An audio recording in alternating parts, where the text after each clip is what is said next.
भाई लोग big boss के मिस्टेक्स तो मैं बताऊंगा ही, पर आप भी बताओ ना कि इस पिक्चर में क्या मिस्टेक है। अगर देख जाए तो जल्दी से कमेंट में बताओ, नहीं तो वीडियो के एंड पर तो मैं बताऊंगा ही। पर एक्चुअली में मैं ये देखना चाहता हूँ कि क्या आपके अंदर फिल्मेसिस वाला कीड़ा है ये नहीं। और मैं पहले ही बता दूं कि ये सब मेरी ऑब्जर्वेशंस हैं। अगर आप एग्री नहीं करते तो कमेंट में बताओ और वीडियो को लास्ट तक देखना, क्योंकि लास्ट वाली मिस्टेक तो एकदम फाड़ू है बॉस। So let's go. भाई लोग पिछले सीजन में मिस्टेक्स ढूंढनी पड़ती थी, पर इस सीजन में तो मिस्टेकों की लाइनें लगा दी बिग बॉस ने। लाइक सबसे पहले बिग बॉस का रुबीना को कैप्टन बना देना। सारा हफ्ता हमारा सर खपाते रहे और इतनी मेहनत करके अली को कैप्टन बनाया, तो वीकेंड पर आकर अपने सल्लू भैया ने रुबीना को कैप्टन बना दिया अली को हटाकर, जबकि रुबीना बनना ही नहीं चाहती थी। आपको अभी इसी वक्त कैप्टनसी की जिम्मेदारी से मुक्त किया जाता है। घर की कैप्टनसी की जिम्मेदारी सौंपी जाती है रुबीना को।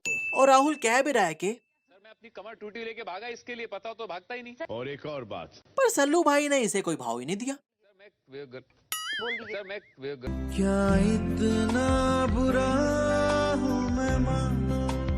गजब बेइज्जती है। अब यार गंदे से गंदा कैप्टन रहा है बिग बॉस के सीजन में, पर उसे नहीं हटाया। पर अली की कैप्टनसी अभी शुरू ही हुई है तो उसे कैप्टनसी से हटा दिया। और अपन को एक और बात समझ नहीं आई कि यार रुबीना ही क्यों। I mean, इतने कंटेस्टेंट हैं पर उनमें से रुबीना ही क्यों? Explain us please. हाय लोग, आज मैं आपके लिए लाया हूँ एक न्यू ऐप जिसका नाम है नोस्ट्रा प्रो। नोस्ट्रा प्रो एक बेस्ट स्पोर्ट्स फैंटेसी और स्पोर्ट्स प्रेडिक्शन गेम है, स्पेशली इस क्रिकेट सीजन के लिए। सो अगर आप अभी डिस्क्रिप्शन में दिए गए लिंक पर साइन अप करोगे तो आपको मिलेगा 100 रुपए का बोनस। और अगर आप उसमें 100 रुपया या उससे ज्यादा डिपॉजिट करोगे तो 100% कैशबैक मिलेगा। वाह भाई यार, this game has two formats of predictions. पहला है प्रेडिक्शन फॉर्मेट, जिसमें आपसे मैच के रिलेटेड कुछ क्वेश्चन पूछा जाएगा और आपने बस इतना करना है कि आपने बस एक ऑप्शन चूज करना है। अगर आपका आंसर सही हुआ तो उससे आपको पॉइंट्स मिलेंगे और पैसे भी। फॉर एग्जाम्पल, आज का मैच कौन जीतेगा, ऑस्ट्रेलिया या India? You have to choose one. और दूसरा फॉर्मेट है ड्रीम टीम, जिसमें आपको लाइव मैच में से 11 प्लेयर चूज करने होंगे और उनकी परफॉर्मेंस के बेस पर आपको पॉइंट्स मिलेंगे। क्या आप अपना जीता हुआ कैश अपने बैंक अकाउंट या पेटीएम पर इंस्टेंट विड्रॉ करवा सकते हो? सो जाओ खेलो आज का मैच और जीतो रियल मनी। बिग बॉस में कंटेस्टेंट्स का आकर जाना, फिर आकर जाना,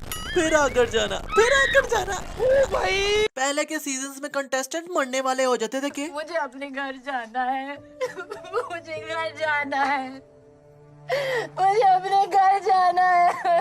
पर ना, बिग बॉस नहीं जाने देते थे। इवन के पिछले सीजन में सिद्धार्थ शुक्ला हॉस्पिटल में एडमिट रहा तो उसे टीवी भी नहीं देखने दिया। गलती से उसने अपना व्हाट्सएप क्या ऑन कर लिया तो बाहर से शिल्पा शिंदे ने कहा कि भाई ये व्हाट्सएप कैसे ऑन है। पर अब तो जिसका दिल करता है वो बाहर चला जाता है और बाहर से फ्रेश होकर चिल मारकर बाहर के सब न्यूज ट्रेंड्स देखकर फेसबुक ट्विटर यूट्यूब टीवी सब देखकर वापस आ जाते हैं। नहीं, ये मजाक हो रहा है। एक सेकंड यार, मजाक हो रहा है। जैसे कि राहुल को मम्मी डैडी याद आ रहे थे तो ये कहता है एक भी दिन ऐसा नहीं गुजरा है नॉट विदाउट फैमिली। तो उसे जाने भी दिया आराम से। जबकि पहले लोग चिल्लाते थे कि भाई मुझे निकालो, पर कोई नहीं निकालता था उसे। और बाहर जाकर जब राहुल ने देखा कि अबे यार इतने फैंस, अपुन तो जी सकता था, तो वापस आ गया। विकास ने अर्ची को धक्का मार दिया पर बिग बॉस ने उसे बाहर निकाल दिया। पर बाहर निकाल कर फिर ले आए, फिर तबियत खराब हुई तो फिर बाहर भेज दिया और फिर ये पूरा सोशल मीडिया टीवी वगैरह देखकर फिर वापस आ गया। अली एलिमिनेट हुआ तो फिर आ गया बाहर की हवा लेकर। मनु पंजाबी घर में नजर नहीं आ रहा था क्योंकि उसकी हेल्थ खराब थी तो उसे घर भेज दिया कि बेटा रेस्ट करो। पर अब वो बंदा बैठकर रिव्यूज पे रिव्यूज बना रहा है। निकी तंबोली एलिमिनेट हुई तो फिर आगे बाहर की सारी कंट्रोवर्सीज देखकर। अब यार एक टाइम होता था जब बिग बॉस की भी इज्जत होती थी, अब तो लगता है बिग बॉस भी कहते होंगे मारो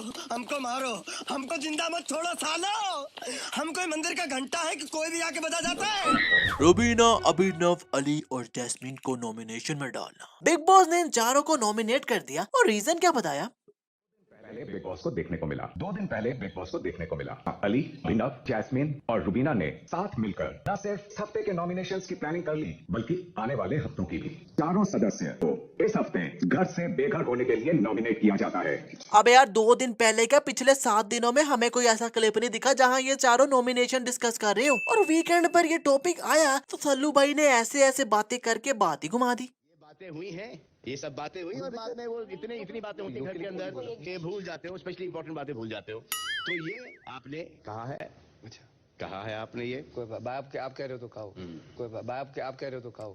वाह भाई सल्लू भैया, सही खेल गए आप। अब ये मेरी ऑब्जर्वेशन है कि बिग बॉस ने ऐसा क्यों किया, क्योंकि अगर बिग बॉस ऐसा ना करते तो सोनाली आंटी ने नॉमिनेट हो जाना था। और ये तो कंफर्म है कि निकलना भी उन्होंने था, क्योंकि अगले वीक वो नॉमिनेट हुई तो वोट्स के अकॉर्डिंग वो बाहर हो गई थी। पर बिग बॉस ने कहा कि इस वीक कोई नहीं निकलेगा। मतलब बिग बॉस को पता नहीं कि सोनाली आंटी पे कराशे या फ्री में डाली हुई है बिग बॉस में, उसका मुझे नहीं पता। पर ट्राई ये पूरी मार रही उन्हें आगे पे आगे करने की। रुबीना की इंसल्ट। इंसल्ट। सल्लू भाई ने जो रुबीना की मीठी मीठी की, मतलब यार इतनी इंसल्ट हुई बेचारी की कि पहले तो हमें मजा आया, पर फिर हमको भी फील होना स्टार्ट हो गया कि यार ये कुछ ज्यादा नहीं कर दी सल्लू भाई ने। पर फिर मुझे समझ आया कि भैया यही तो मेन कारण था कि हम रुबीना की इंसल्ट करेंगे तो ऐसे रुबीना को सिंपैथी मिलेगी लोगों की और रुबीना फिर टॉप ऑफ द टेबल चली जाएगी। अच्छा, वाह भाई सही कह रहे हैं वैसे बिग बॉस। पर भाई लोग अगर चीखने चिल्लाने और कान खाने को इंटरटेनमेंट कहते हैं तो ठीक है भाई, मैं चलता हूँ। इंटरटेनिंग तो बिग बॉस तब हुआ जब पुराने लोग आए हैं, मतलब जैसे राखी ने इंटरटेन किया है उसे कहते हैं इंटरटेनमेंट, ना कि करने को। खैर यार मिस्टेक्स मुझे और भी दिखी थी पर उसके मुझे क्लिप्स ही नहीं मिले। पर अब टाइम आया है उस पिक्चर से पर्दा हटाने का। अब यार इस चिरकुट ने उल्टी पैंट पहनी हुई है। खैर मजा आया तो वीडियो को फेसबुक, व्हाट्सएप, ट्विटर पर शेयर मारो और लाइक तो जरूर ठोको यार। और फिर मैसेज को सब्सक्राइब करके बेल आइकन दबा डाला तो लाइव जिंगलाला।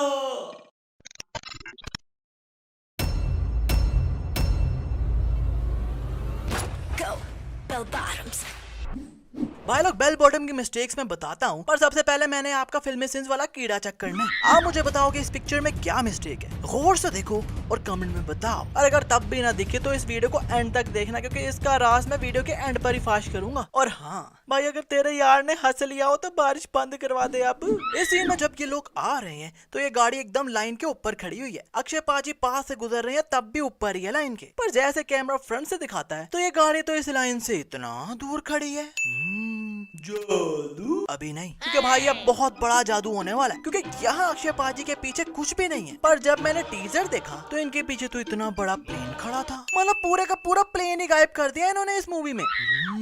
जादू अभी भी नहीं, क्योंकि इस सीन में अक्षय पाजी का ये वाला हाथ एकदम खाली है, पर जैसे कैमरा फ्रंट से दिखाता है तो इनके हाथ में तो एकदम से रिस्ट वॉच आ जाती है। एंड नाउ फाइनली जादू। इस सीन में ये बंदा और अक्षय पाजी इस रूम नंबर 6 के दरवाजे का लॉक उड़ाकर अंदर घुसते हैं, और जब ये अंदर लड़ रहे हैं तो ये दरवाजा तो एकदम फिट है, मतलब इत्तू सा भी कोई निशान नजर नहीं आ रहा, जबकि इसे अच्छा भला उड़ाया था इन्होंने। और फिर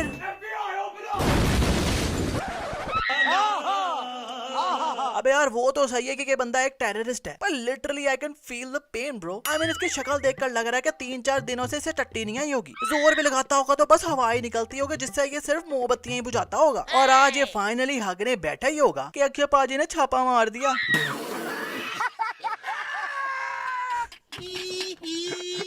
ऊपर से कहते हैं ये ले पहुंच। अरे अक्षय पाजी उससे मुंह साफ करते हैं यार, इतना भी सेफ वाटर नहीं करना कि पिछू धोने से ज्यादा पानी टॉवल धोने पर लग जाए। आई मीन सपोज कि इसके बाद किसी ने इस टॉवल से मुंह साफ कर लिया तो।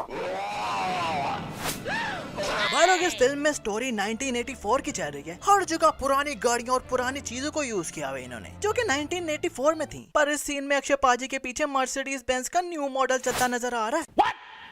इस सीन में ये प्लेन खड़ा हुआ है और पीछे से रेत का तूफान आ रहा है, लेकिन नेक्स्ट सीन में ये प्लेन उड़ के उस तूफान से निकल आता है। पर लिटरली यार ये क्लियरली फेक ही प्लेन लग रहा है, क्योंकि इस प्लेन के इतने बड़े बड़े हैं दरवाजे, और इस वाले के दूसरे दरवाजे बना दिए जो विंडो से भी थोड़े से बस बड़े लग रहे हैं। नहीं मतलब क्या लोगों ने बैठ बैठ के बाहर निकलना था? ऊपर से ये कैबिन बनाना भूल ही गए। और नीचे से प्लेन देख लो, वाह भाई, यहाँ पूरा प्लेन हाईजैक हो गया है, लोगों को थप्पड़ पड़ रहे हैं, हर जगह लोग डरे बैठे हैं। पर ये वाली आंटी को पता नहीं किस बात की हंसी आ रही है। इज इट अब ये हंस रही हैं या फिर इनका रोना भी हंसना टाइप ही है, उसका मुझे नहीं पता। इस सीन में ये बंदा पीछे गोलियां पर गोलियां चला रहा है, पर पीछे बेल बॉटम भैया को इत्तू सी भी नहीं लग रही। अच्छा ये छोड़ो, गोलियां तो इस जीप को भी नहीं लग रही।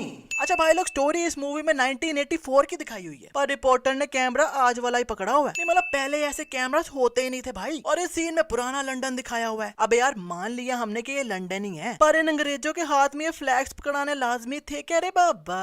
और दिखाया ये लंदन हुआ है, पर ये बंदा लेफ्ट सीट पर बैठ के ड्राइविंग करता जा रहा है, जबकि लंदन में तो ड्राइविंग सीट होती ही राइट साइड पर है। भाई लोग वैसे ये मूवी एकदम फैमिली मूवी लग रही है, सो जरूर देखना, क्योंकि आजकल तो गूगल पर ये भी लिखो ना कि मूवी विदाउट किस, तो गूगल हरामी भी बोलता है योर लाइफ। क्या आजकल बस इतना ही। अब टाइम आया है उस पिक्चर से पर्दा हटाने का, सो जल्दी से वीडियो को शेयर ठोको और लाइक ठोको, क्योंकि मिस्टेक इस मूवी में ये थी कि